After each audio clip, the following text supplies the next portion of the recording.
get started. So today I'm going to talk to you about autism and golf and the relationship between the two and how you can run your own Ernie Els Game On Autism Golf Clinic wherever you are, whether it's for an in-school program, after school, at your golf course. We're just going to talk about the basics about teaching a group of individuals how to play the game of golf and getting started. So I'm going to often refer back to the Autism 101 webinar that was given by Dr. Sotelo about a month ago, and it's recorded. And if you haven't seen that yet, you're free to pull it up afterwards. I can send you the link directly, so you can go over that. But most of my talk will cover kind of golf and autism, whereas the Autism 101 webinar really got in the depth of autism itself. So if you haven't listened to that yet, I think you should. So I'll send you the link afterwards already. Okay, so I'm going to get started. Okay, so one thing is why autism in golf. So in working here over the past year and a half, I've really found that our kids with autism across the country really, and in clinics I've done in Canada, really have been successful with golf. This is just one sport out of many that many individuals with autism can achieve success in. But golf, my background, I've played 5 years professionally, 4 years of collegiate golf. I think it's a wonderful sport. It's a character building sport. And for many people who are outside of golf that don't think golf is a form of exercise, because it's not, the most, you're not running around or anything. It is a form of exercise. Golf is exercise. You are doing big body movements, fine motor skill movements. You're walking around to play a golf course, so it involves a lot of cardio. So yes, golf is exercise, and that's good for us in the autism world because exercise has been proven to be an effective intervention for individuals with autism. So exercise improves motor function, so gross motor skills, those big body movements, and fine motor skills. Increases participation. So if you think about it, if you're exercising, generally you are learning to do this either with an instructor or you're out in your community, going for a walk in the park, going for a run around your neighborhood, going to a local basketball court, anything like that where you're, you're meeting new people, you're in new spaces in your community. So this is just a great way to get out into the community. And then improving social skills. Usually if you're exercising, you might be around other people. You're going to run into other people you don't know. So those are just opportunities to meet new people and to practice social skills. Oh, and I should say, if at any point in time you guys have any questions, feel free to type in. I'm kind of informal with presenting, so I'm free to look through the chat button and answer your question right away. Okay, so a golf course environment can be a preferred environment for several reasons. So golf courses are outside, they're outdoors. Generally and hopefully most golf courses are peaceful environments, serene and natural. And golf culture makes it that, if you're on a golf course, it's quiet. So sometimes when our kids get into sports early inside of a stadium or, inside of a court, it can get very loud and it can become a little bit overstimulating. Not to say that our kids with autism can't play these sports. That's not it at all. But I'm just saying golf might be a great stepping stone or a great entry into the sport world to start out. It's very sensory as well in other ways, in a more quiet and peaceful way. So the golfing environment itself, I think success in golf is personal and different for every golfer.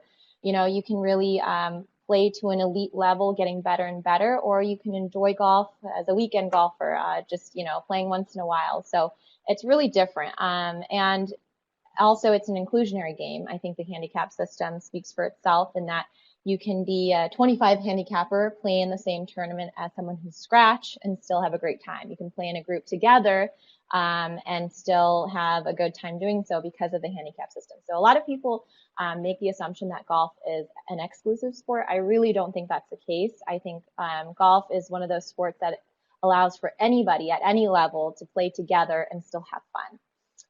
So that's where I think golf is a little bit different from other sports. You can do it by yourself, you can do it with other people, and you can do it at your own level. So that's why I think it's a great base to start out and enter the sport world. Okay, so one thing that Dr. Sotelo talked about in the Autism 101 seminar is about repetition and communication issues. So people with autism are all different. It's a spectrum because Everyone with autism is very, very different from each other. However, the two traits that people with autism share are having repetitive behaviors and social communication issues. So those repetitive behaviors, just to give an example, I teach a golf class too on Saturday mornings in my group, and I have a student who always repeats things, repeats lines from a show. Sometimes you can have repetitive movements. Well, that type of repetition, if not driven in a positive or functional direction, can sometimes be detrimental. Golf is one of those sports that really appreciates and takes in repetition. So I think repetition is woven into the fabric of golf. If you think about it, you're always practicing the same shot over and over. You're trying to practice the same motion over and over. I know when I was playing, I'd be sitting on the range forever, just practicing one small move. Whether it's a wrist movement or whether it was a certain spot I wanted to hit over and over. A repetition really is in golf. You're trying to make the same swing over and over so that it's produced and it comes out in a competitive setting on the course. There's water everywhere, and I practice this 100 times on the range, and it's going to come out. So I think this really matches for people with autism who are already prone to having a repetitive nature. So, golf can be one of those things that having that kind of repetition built in, it can be socially appropriate, a functional outlet, and, it makes you improve in the sport and the game itself. Okay, so I'm going to go right into our Ernie Els Game on Autism Golf Clinic.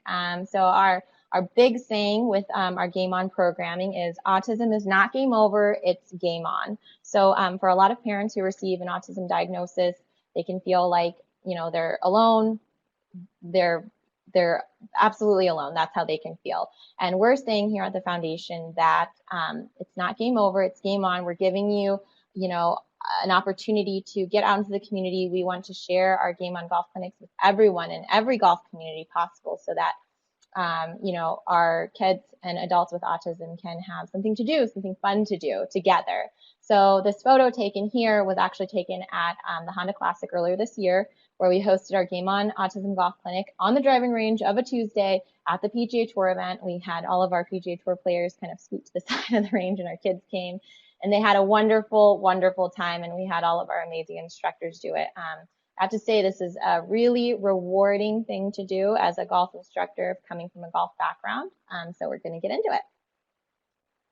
So our Game On Autism Golf Clinic, it's a 1 hour intro to golf. So a lot of our kids who come and participate either have never been on a golf course, have never held a golf club. It's really a clinic designed for beginners. That's not to say that someone who's more advanced can't come and have a great time. We just make the adaptations needed. However, the structure of the clinic is always the same. It's a 5-station rotation that includes a warm-up. And I note in here it's specialized golf instruction because we do things a little bit differently, but I think that the way that we run our clinics is helpful to any child, any adult, whether they have autism or they're typical. So I'm going to get into that a little bit more. You see in the picture down below some of our kids from a clinic we held this past year. Super cute. All right. So our clinics really began in 2013, and since then we've hosted them nationally and internationally in Canada and South Africa, and we hope to really take this to many new places all around the world.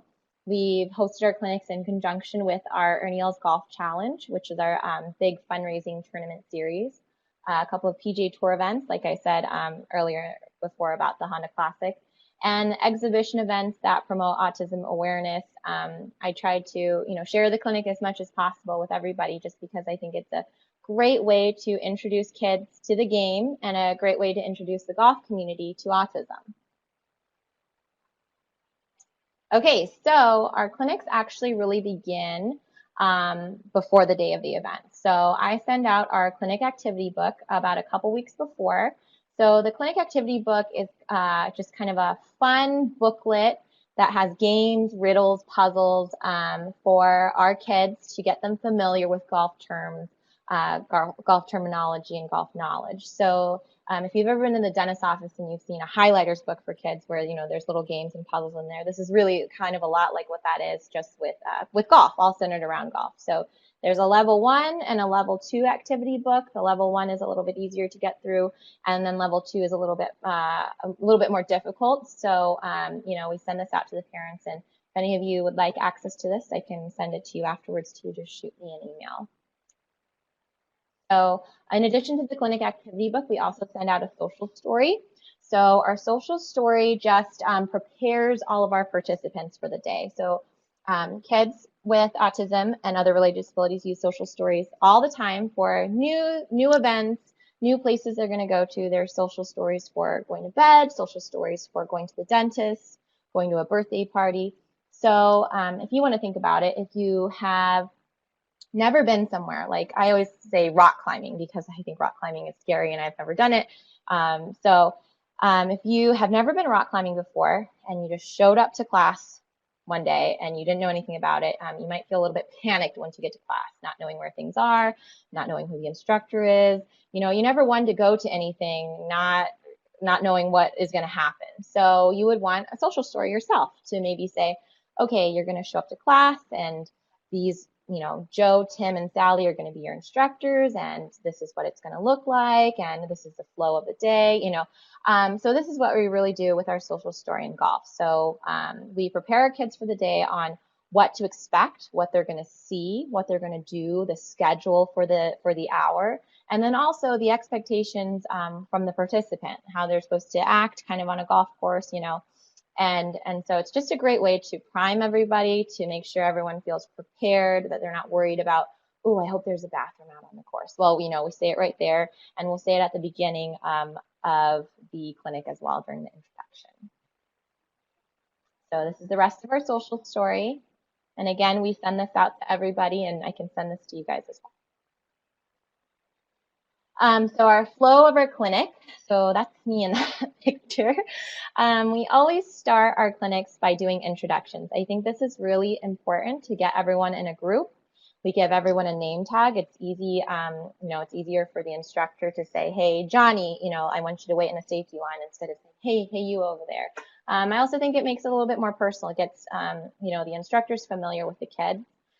In addition, so we give everyone name tags, and then we go over the social storyboard, just going over the basic schedule for the day. So we're going to do our introductions, we're going to review the rules, we're going to do these activities, and then we're going to have a break, and then we're going to say goodbye. So it's all on a big poster board that I bring everywhere with me across the world. So we go over what's going to happen, and then we go over the rules. It's really, really important to go over the rules before the actual clinic. So if you watch the Autism 101 webinar, you know that individuals with autism are great at concrete concepts. So they're concrete learners. That means something like having rules, it's great for kids with autism. Generally, from my personal experience, once I set a rule, our kids are usually really great about following them and remembering the rules. But if you don't let people know the rules ahead of time, I think that just makes it a little bit more murky. People aren't going to know what to expect, what's expected of them. So it's really, really important you read the rules first, right off the bat. Then after we do kind of our intros, rules, social story, we go into our warm-up. And then after the warm-up, which lasts about 5 to 7 minutes, we divide up into small groups, which I really like to do this ahead of time, and I'll explain this later. And I usually divide our kids up by age to make it age appropriate. We never want to have a 5-year-old paired with a 17-year-old. So we have small groups based on age. And then we go through our station rotation. And then after we finish all of our stations, we do the wrap up and we say goodbye. So the equipment we use is we do use a variety of equipment. As you see in the photo here, we use Snag, which is an adaptive golf equipment, and we've used Logical Golf as well. So we also definitely used traditional golf clubs, and we use a variety of golf balls. So we can have tennis balls, Snag balls, those wiffle balls. We just try and use a variety of equipment to meet the needs and abilities for everyone who is attending the clinic. So we just put it all out there. So again, this is just a list of supplies, equipment, and visual supports we use. All right. So when I talked about the warm-up, after our intros, we get right into a circle, into a big flat space, and we have all of our kids gather up into a circle to do the warm-up. I think the circle is great. It's a fun icebreaker. It's a great way to get the kids engaged right off the bat. And for an instructor, and from my point of view, I think it's a quick and easy way to assess, who's gonna maybe perhaps have a harder time with the clinic that day. For example, at a clinic, I think it was in South Carolina, we got into the circle and immediately, we had a child just go stand by the tree because he didn't want to do it. By the end of things, he was really engaged and having fun, but it kind of allows you to see who might need a little bit more support that day. And also while they're doing the stretching drills, I just do a series of 7 or 8 fun stretching drills. So arms to the sky, nice and high, arms down low, crawl your fingers on the ground. So anyways, I can send you a list as well. But I try to make it as fun as possible, try and make it go quick. So once you show the kids what you're doing and you do it in the middle and everyone sees what you're doing, they tend to kind of just follow along, and it's very natural. And it's a great way to just kind of start the day off. So again, like I said, we do static and active stretching, so you can include balance exercises in there. You can include ballistic exercises. So it's just, again, 5 to 7 minutes, nothing too long, just enough to get the blood pumping and to get everyone kind of excited for the day. So when I was speaking earlier about our clinics being different, one great thing that I love about our clinics is we use lots of visual supports. So what is a visual support? They can be picture symbols. We have our commenting boards. So this is the one that we use. That is ours. Sorry, that's not up there on the file itself. So a commenting board is a way for your participant to talk to you. So in the clinic, in our clinics, we've had a range of attendees at our clinics. So you might have students that come that are nonverbal, so they might not speak at all or just speak a couple of words, or only maybe speak when prompted. So everyone has access to this board. So whether you're verbal, nonverbal, you can use this board to tell me that you're scared, or that hopefully you love golf, or that you want to stop doing something, or that you have to go to the bathroom. So this is really a great, easy piece of communication device that we just have at every station, like you see in the sign there. Everyone has access to. You just key it into the ground. Again, it's just a piece of paper that's laminated, but this can go a long way for somebody that needs to tell you something out in a different environment on the golf course, and they might not be familiar with you, but they are familiar with using these in school. In addition to that, we have signs to designate every station. So you see that big blue circle sign that says putting. Remember, a lot of our kids aren't going to know golf, so they're not going to understand that putting takes place on the putting green. So we want to just have a piece of signage there that says, okay, this is the station, this is my space where we're going to do these activities, and then that's the space where we're going to do those activities. So at every station, we have a sign that indicates the station: putting, chipping, pitching, full swing, the warm-up. One of our commenting boards, and then a little task analysis, which I'm sorry I don't have one right here with me. But a task analysis is just it's just our little picture board that says, it has our verbal cue on there on how to putt. So it would be ankle to ankle. It would say it on there and have a picture of someone, an actual live person putting. Anyways, so then in addition to that, we have lots and lots of boundaries, which I'll show you in the next couple of slides. But our boundaries we use with this stuff, which is flagging tape. It's not sticky at all. It's not really like tape. It's vinyl. This can be purchased at Home Depot for practically nothing. I think it's $2.49, or you can buy it online like I did with this. But we use lots of flagging tape to create boundaries, meaning safety lines, hitting stalls, things like that, which I'll get into more in depth in a couple of slides. So anyways, and you saw the storyboard, and there's lots of visual supports out there. We use them every day as typical people. Visual supports for us could be road signs, bathroom signs. They're everywhere, and we're so used to them that we might not notice them, but we do use them every day on a daily basis. So why use them? Why have all this extra stuff out on the clinic, on the course? Individuals with autism are typically visual learners. So we say, let's capitalize on those talents. So if most or a lot of individuals with autism learn on a visual basis, let's make the clinic that way. Let's have lots of signage out there. I think visual supports increase predictability while decreasing fear and anxiety. The example I think of is going to a foreign country and entering a new airport. And then for me, there is no English anywhere. It's my language I speak. So I don't know where to go, what to do. I get off the plane. I have no idea how to get to my bags or get to the taxi. And as soon as I feel, nervous, I get anxious and then I get scared. So having signs everywhere really, identifies spaces, tells me, oh, I should go here and I should wait here. And in doing this, just having that piece of signage out there and putting it out there for the clinic, it really will decrease fear and anxiety for somebody. Visual supports are lasting, so the sign is always there and it's there for as long as you need it. So if you're relying on the signs, I think that it increases a level of independence. So, instead of, if I have a task analysis out there and I didn't really understand what coach was saying, but I go to the picture and I see, oh, okay, putting is ankle to ankle, and I see it and I read it and I pick up the sign myself, I think it increases my independence because I don't have to continuously ask coach or feel kind of weird asking so many questions. I can just look at the sign and pick it up myself and do it. And obviously, having signage out there, I think it really increases comprehension. So that's the whole point from a golf instructor standpoint. I want to teach somebody. I want them to understand what I'm saying. And if, laminating a piece of paper like this simply and having it out there is going to help, I'm going to do it. That's why we do those things. Okay, so I just wanted to get into this. So we, the one basic thing about golf that any teacher teaches is the grip, how to hold the club.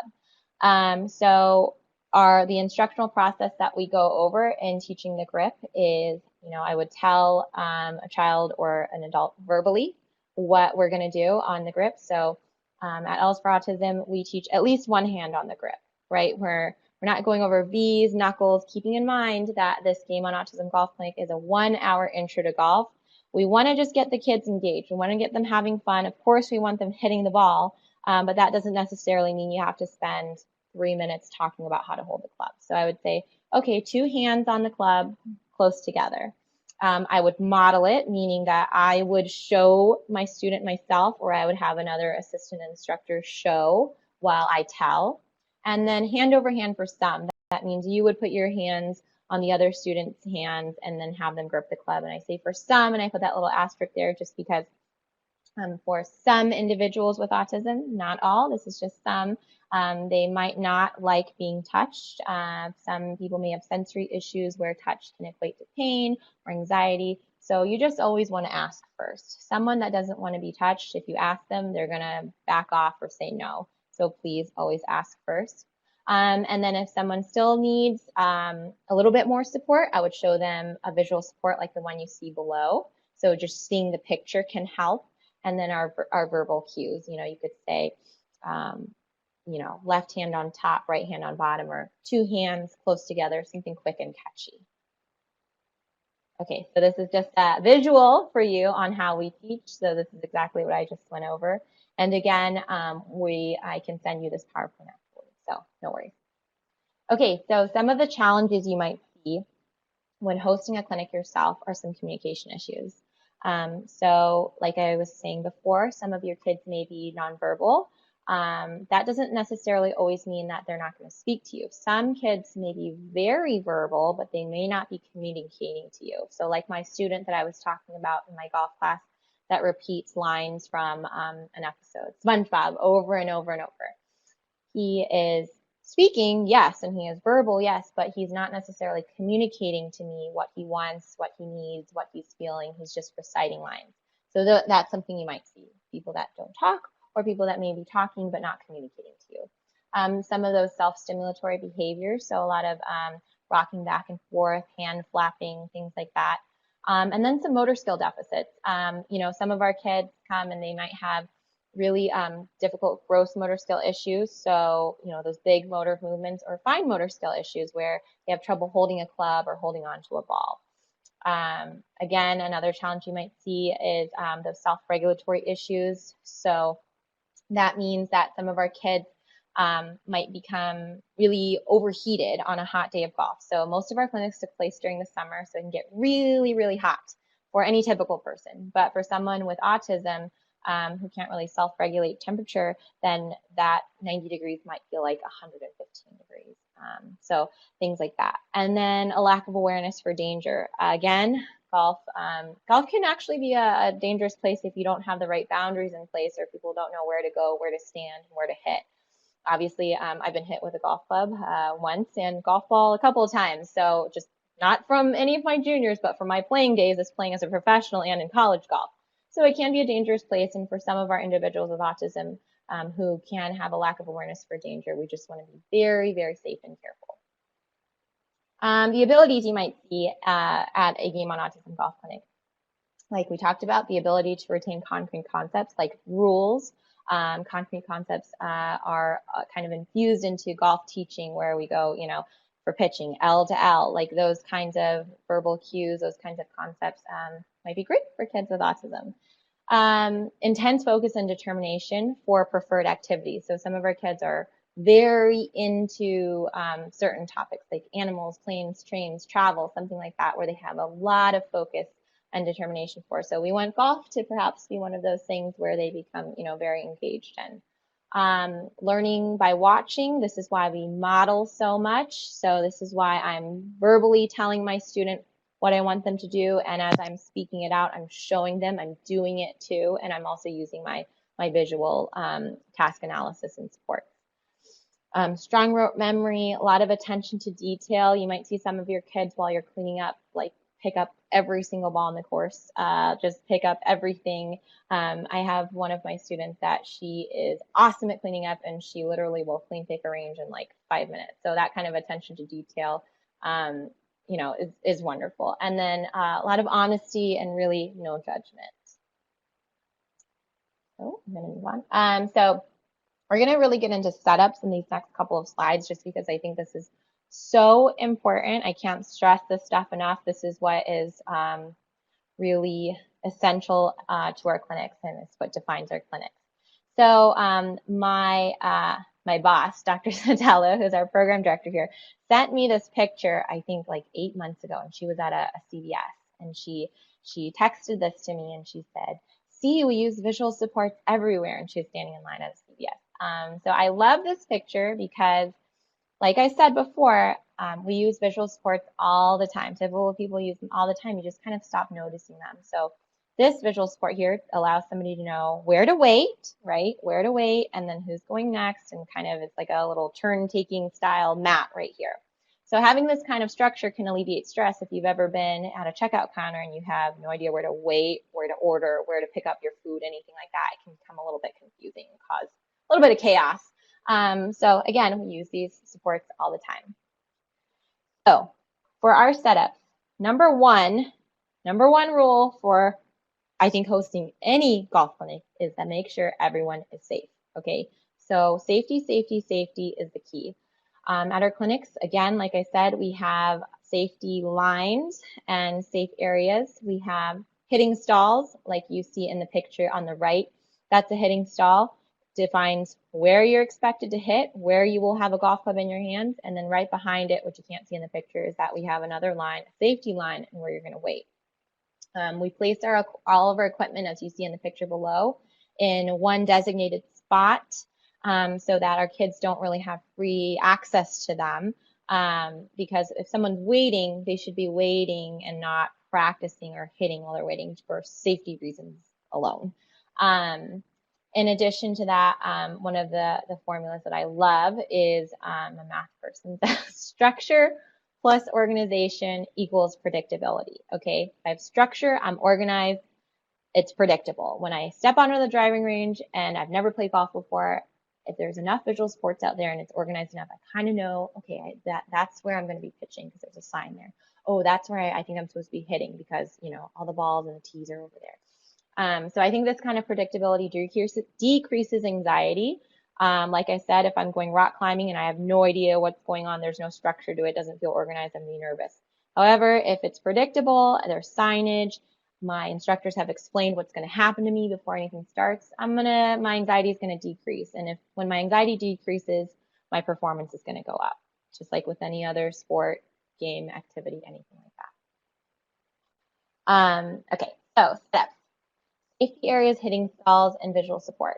All of these things should be consistently marked. This means anywhere that your child or your student is going to be hitting, whether it's a putting green, right off the side of a chipping green on the range, you're going to have a marked hitting stall and you're going to have a marked safety area and you're going to have your signs. So these things should be clearly marked and they should be consistently marked. This means you're going to do it every time, even on a putting green where you think, oh, putting green, why do we need to tee these things in? You'd be surprised. You know, putters are metal and they're hard, and if you get hit in the ankle, it's going to hurt. So we want to make sure that all of these areas where our kids are going to be hitting a ball are marked. So this means that all of our hitting stalls are made with, I don't know, maybe they're all blue tape or maybe they're all green tape or something like that. And then all the safety areas are made out of pink tape so that, you know, everything looks kind of familiar. And by the end of the clinic, you're used to, okay, this is where I'm supposed to stand. This is where I'm supposed to hit. So for our hitting stalls, I know a lot of you out there are golf instructors. You know that sometimes if you make a hitting stall too small, this is going to set you up for failure in the end, especially if you jump in the hitting stall with your student to try and help them. The person behind you might be a little bit too close. So just make sure that your hitting stalls are wide enough, 3 to 4 yards wide. And behind it, your safety area is at least 1 pace back. So the person that's waiting is far enough back to be in a safe place without having, you know, no chance of getting hurt. So sorry to stress that too much, but can't stress it enough. So safety, safety, safety. Some important things to know about children and individuals with autism is, and I'm sorry this picture is covering this up, I did not see that. Some of our individuals with autism do not have adequate self-preservation skills. So this means kind of that lack of awareness for danger that I was talking about. So this is my, my very scary slide that, you know, I want to make sure that everyone's aware of this. So some of our kids with autism are prone to elopement, which means that, you know, running away, just leaving a place, just unexpectedly, they might just leave. Accidents and drownings, this is a very sad reality of autism, is that a lot of our kids, because, you know, they may not have that awareness for danger, that, you know, can fall prone to accidents and drownings, especially a lot of our kids are attracted to water and either may not be able to swim or may get too panicked and not, you know, kind of access their swimming skills in time. So I want to let you guys all know about these things, and you know, you can research these things yourself, just because I think it's important that if you're a coach teaching any class, whether it's kids, adults, or special needs, that you're aware of your whole group the entire time, make sure everyone's safe and, you know, everyone leaves happy and, you know, in just great shape. So what does this mean for you as a golf instructor?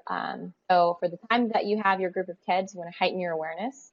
This means that you want to keep track of all of your head counts at all times. So our clinics are 1 instructor for every 4 kids. So that means that at all points in time, you know where all 4 of your kids are.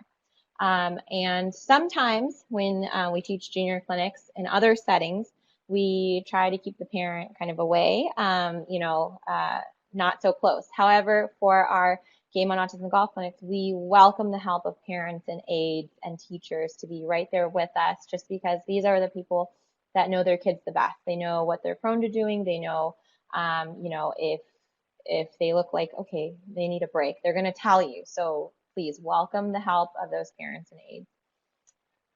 Again, you can definitely increase safety of your clinic by using those proper setups. So number 1, avoiding bodies of water. We talked about that attraction to water and potential dangerous situations there happening with water. If it's possible, just don't set up near water. In Florida, sometimes that's really hard for us just because there are ponds everywhere. So what I do is I'll just set up 2 stakes or 2, you know, 2 shafts along the side of a water edge, and then just put a rope there, just so it's evident and clear that you should not be going here or you shouldn't be in this area. Avoid setting up in potentially dangerous areas like near the woods, near an area where someone, you know, could get hurt. In Florida, again, I'm just basing this on Florida, ant hills, watch out for those. So anyways, avoid setting up in potentially dangerous areas. If you can't avoid that area, just mark it off. And then again, having those rules where you place the equipment, having organization to the clinic. If you have organization, your kids are most likely going to be engaged in the activity. If there's a lack of organization structure, your kids are going to have a harder time. So the more you can put out there visually to direct people where to go without even having to say it first, the more successful your clinic will be and the safer it'll be. So I'm going to move on. So as I was talking about the rules before, these are our rules. So number one, be a good sport. Keep your golf club safe. Our rule is that if it's not your turn, the golf club is not in your hands. So if you're waiting without a golf club. Sometimes, I know in first tee we teach caning the club. That's not the case here. We're just going to say, have a blank policy of no club in hand. Listen to the coach, staying with your group. Again, you're going to be in a group setting in a small group, so you're moving with your group.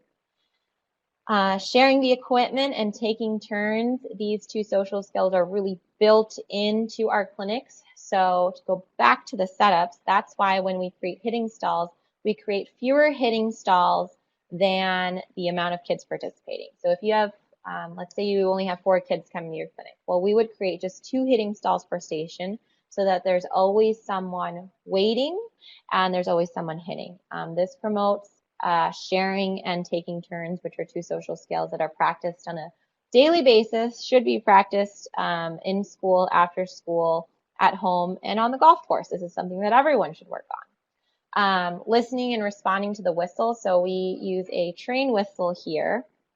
It's low pitched. The whistle is our timing system. This keeps everything running smoothly. We do 10 minutes a station. So at 8 minutes, I'll blow the whistle twice, and then at 10 minutes, I'll blow the whistle once, and our kids know, okay, we're moving on. And I introduce this whistle in the very beginning during the introduction. So again, our kids understand, oh, when I hear that 2 whistle blow, it means it's almost time to change. And then when I hear the 1 long blow, it is definitely time to change. And then lastly, having fun. That's really the whole point of this, being safe and having fun. Okay, so guidelines for you as the instructor in instructing individuals with ASD there's 9 of them. So number 1, being very clear and concise. So please be very direct with your instructions, be to the point. The more long-winded you are, the harder it's going to be for your participant. So we just want to be very clear-cut, to the point with your directions. Again, just to go back to the grip, I don't really want to see anyone talking about V's, knuckles, this and that. Just be straight to the point. Again, it's an hour intro to golf, so we want our kids doing more. I want to see your kids doing more instead of sitting there or standing there listening. I do understand that you're instructing, but just try and keep it as short as possible. Hands-on instruction is not for all. We talked about this before. Some of our kids don't like to be touched, so always ask first.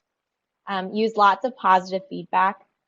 On our new form, we ask the parents, what is your child's best reinforcer? So that means what motivates them to get what you want them to do.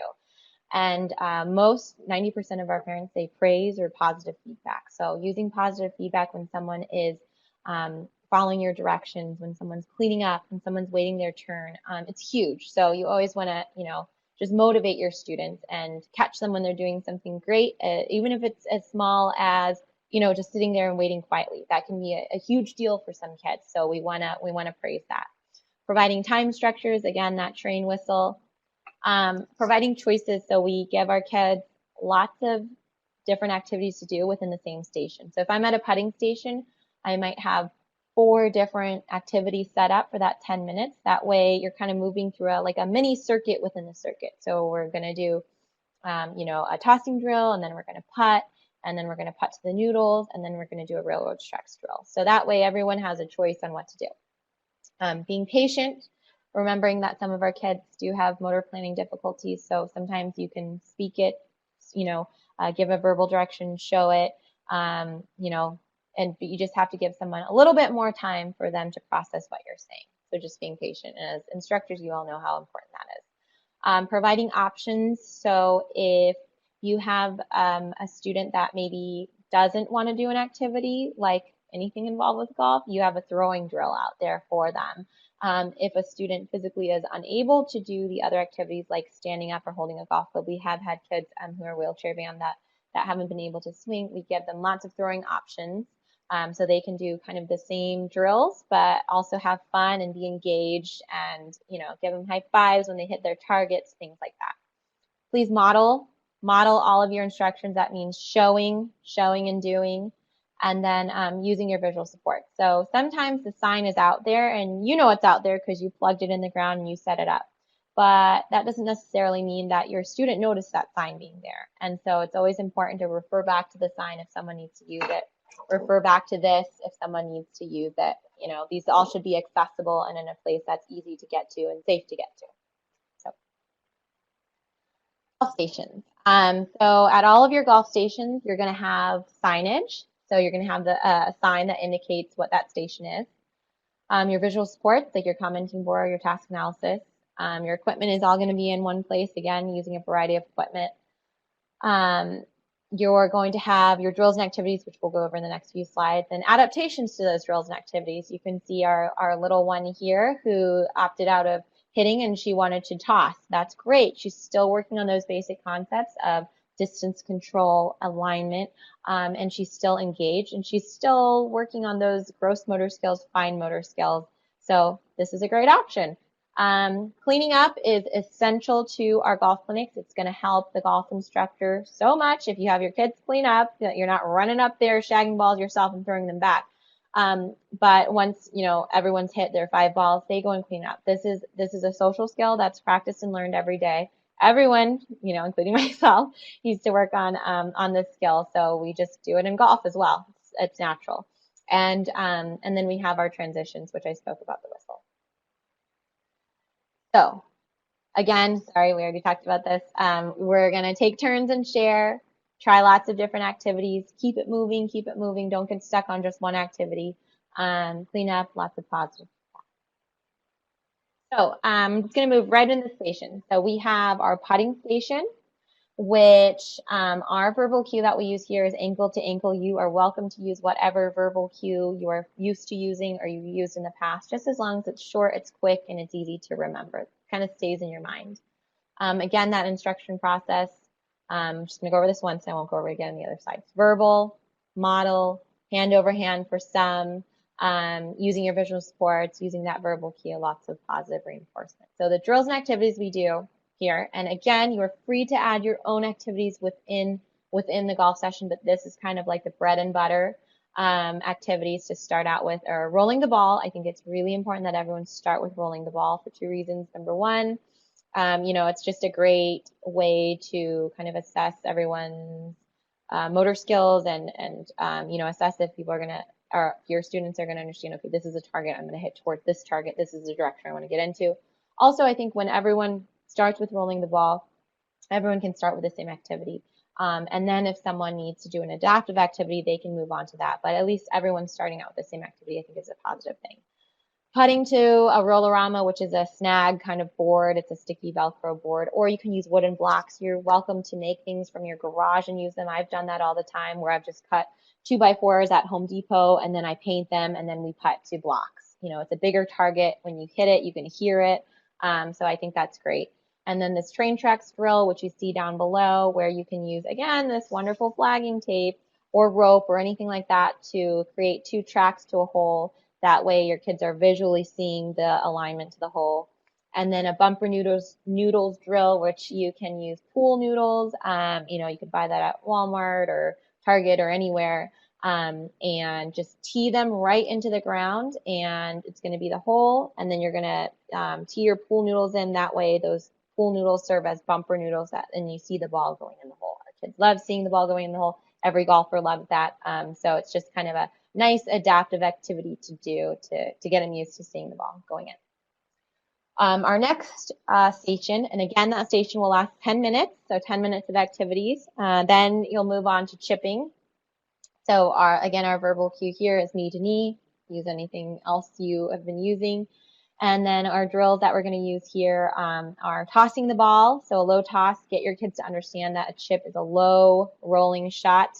So again, a lot like putting. And then chipping to roll-a-ramas, blocks, targets, fun targets you can make out of noodles, hoops, anything like that. You see down below on the left-hand side, that was our chipping station at the Honda Classic. So we used a space that we had there where we have our hitting stall, we have the cones that designated where to wait. We had the little signage plugged into the ground you see there, and then we had our targets. So it's really important that your kids are chipping to targets, that they hit the target. So we want to make this as realistic as possible. And then, of course, chipping to the target. And so you see Ernie there with a student we had last year at our Las Vegas event, doing great. So, and then our next station is going to be pitching. So I think pitching is a great bridge into full swing. I should mention that for our clinics, we never start on full swing. So no small group starts on full swing. So we're either going to start on putting, chipping, or pitching. And pitching, we say hip to hip. I like L to L. Again, use whatever verbal cue you want to use. So for pitching, we're going to work on tossing the ball. Again, you see Ernie there tossing on the left-hand side. It's a great shot.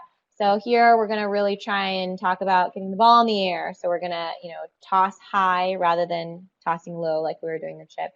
And we're going to pitch to different targets. So it's fun to get creative here.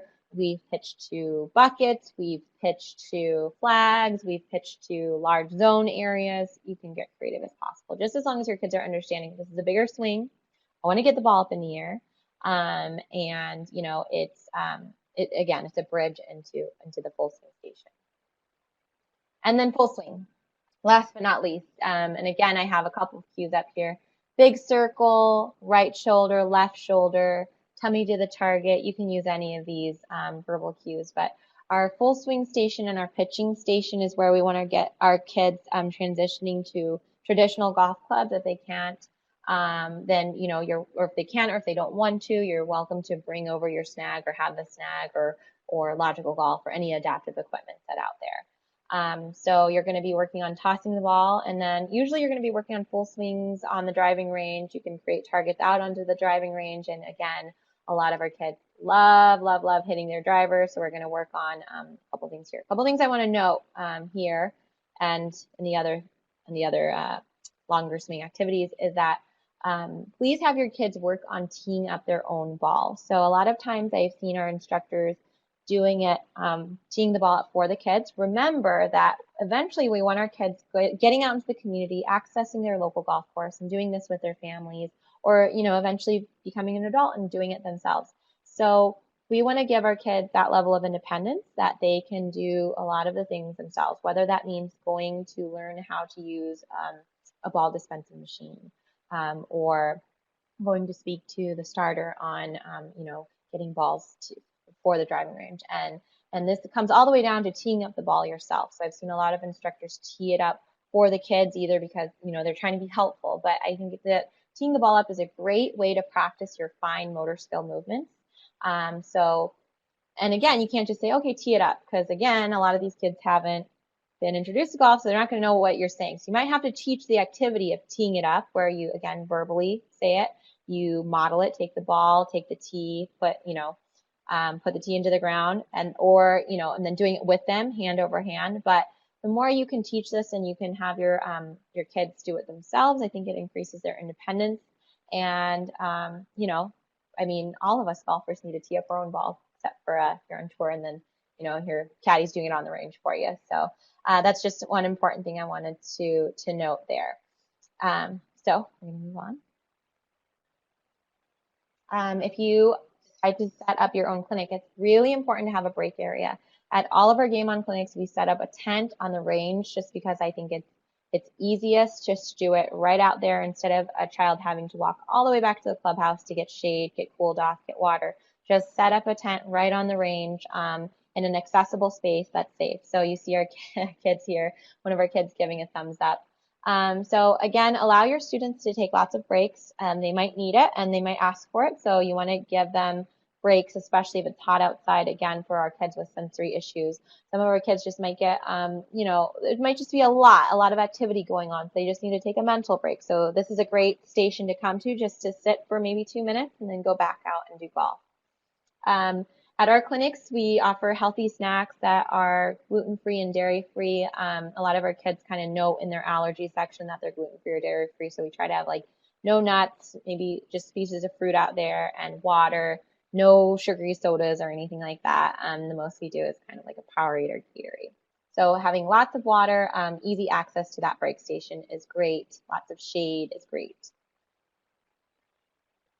Okay, so if you're going to run your own Game On Autism Golf Clinic on the day of, you are going to have all your equipment set out. You're going to have your proper stations and your station setups.